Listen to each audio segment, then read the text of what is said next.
Hello and welcome back to everyone. Welcome to the channel once again for some more murder soul suspect.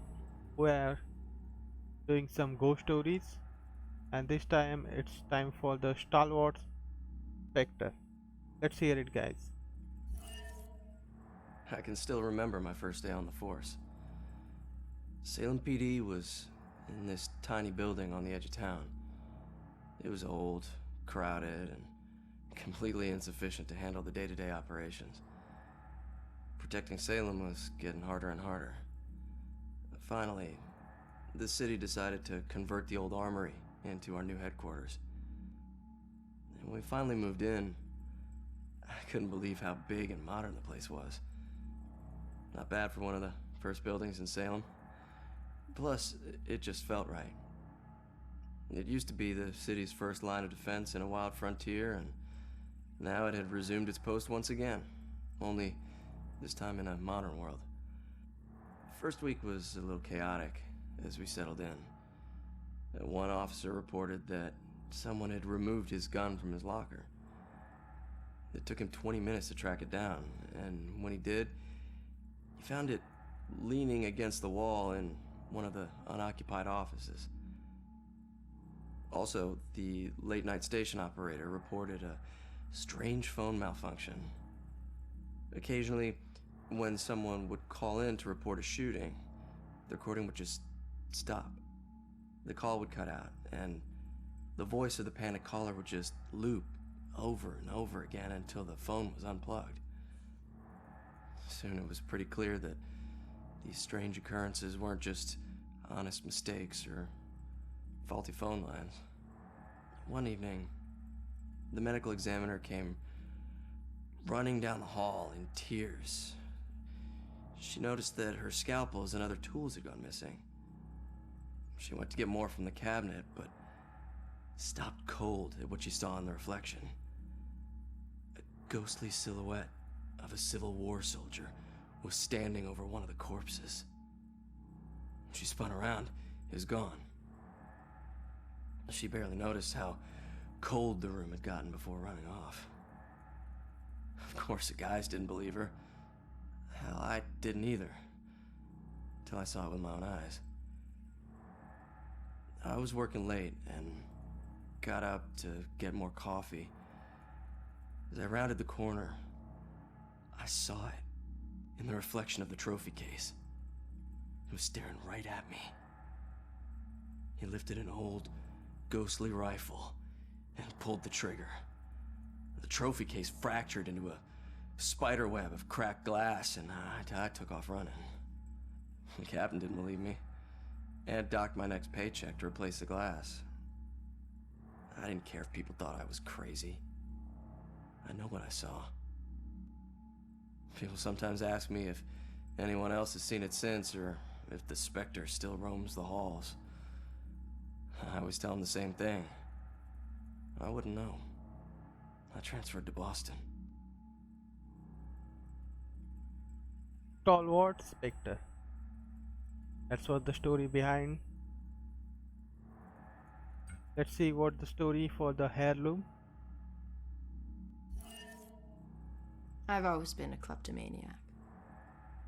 It's not that I was lazy or anything, I was just bored. Stolen goods were always more interesting to me. I could just look at whatever it was and relive the exciting memory of the theft itself. Sometimes I was worried that I'd get caught. Other times I was riding an adrenaline rush. But it wasn't until the last thing I ever stole that I truly felt afraid. I remember it like it was yesterday, despite the years I've been trying to forget it. My friends and I snuck into a graveyard to drink a few beers like we normally did on a boring weeknight. We headed for our usual spot, an old run-down mausoleum. Only this time it was locked. It seemed someone had finally taken an interest in the dead guy it belonged to and didn't appreciate us partying there. So we split up and went looking for a new place. Finally, I found another mausoleum, and one of its walls had begun to crumble away, but I squeezed through. The inside looked the same as all the others, except for one thing. Lying there on top of the central tomb was a dusty frame that contained a wreath made of elaborately braided rope. Knowing that antiques were valuable, I took it. I figured I'd wait a week before selling it in case anyone reported it stolen. So when I got home, I hid it at the top of my closet and went to sleep. That night, I had horrible nightmares of a dead-faced hag with rotting flesh. No matter how many times I woke up, she always found her way back into my dreams. Over the next few days, the nightmares got worse.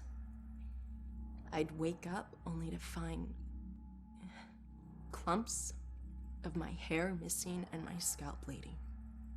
I chalked it up to stress and feelings of guilt about stealing from the graveyard. So the next day I went to a pawn shop to sell the wreath and be done with it.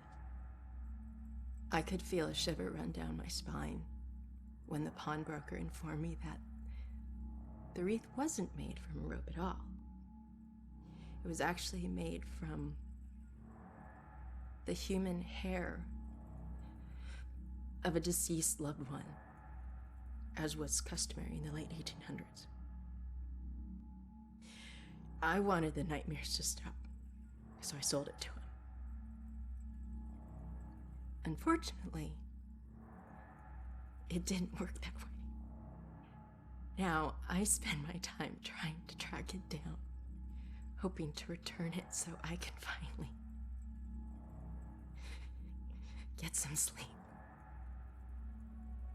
Wow. That was quite scary, stealing from the dead.